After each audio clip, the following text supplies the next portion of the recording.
večer policie prošetřila případ dětské pornografie, která se našla v počítači prezidenta Miloše Zemana. Jaké jsou poznatky vyšetřovatelů a šlo skutečně o útok hackerů, jak tvrdil prezident Miloš Zeman? Podrobnosti o tom za 4 minuty, budeme se těšit. To není napichování, musíš nabrat. Provokují svým vzhledem.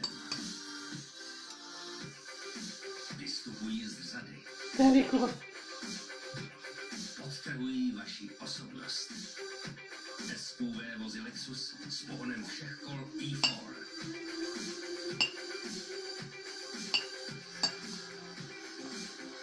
Jděte svou cestou.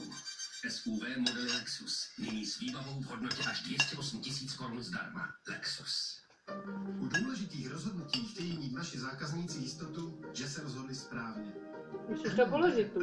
Ruky Tak je díky, říkám, měj to. A srozumitelnou smlouvou.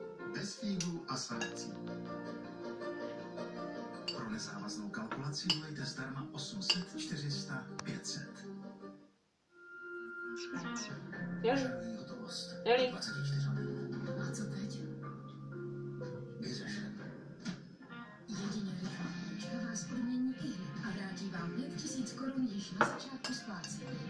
Raiffeisenbank. Nejlepší a klientsky nejpřívětivější banka roku 2016. Krém, který intenzivně vyživuje bezpocitu maskové pokožky. Wow! Novinka. Nivea Care. Revoluční léky. Teď. Žij naplno. Cestuj. Jeď. Pojďte si Ahora na sí, to Ok, ne? 86 korun.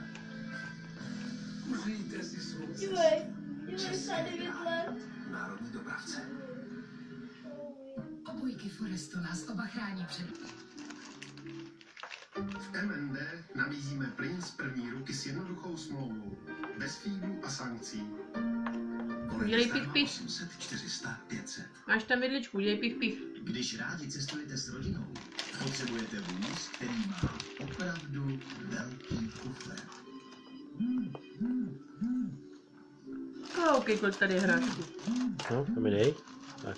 Nový Golf variant s velkým zavazadlovým prostorem. Volkswagen. Dnes večer.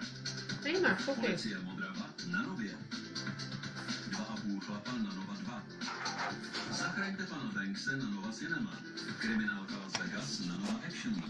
Ordinace v Růžové zahradě na Nova Gold. Zámořská NHL na Nova Sport 1 i na Nova Sport 2. Ten porek tomu dává takovou dobrou chuť. Nejde to.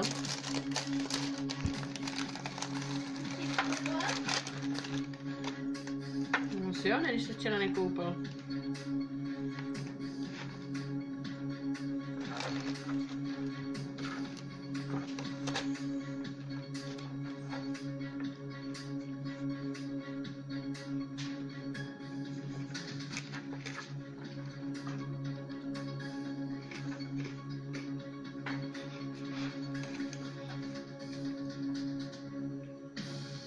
Všude napínať to dal.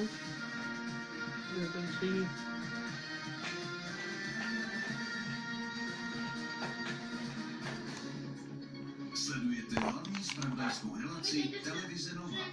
Dnes s Petrou Svoboda a Petrem Suchotěm. Dobrý večer, vítejte u dnešních televizních novin. Hezký večer, jdeme se podívat na důležité události dnešního dne.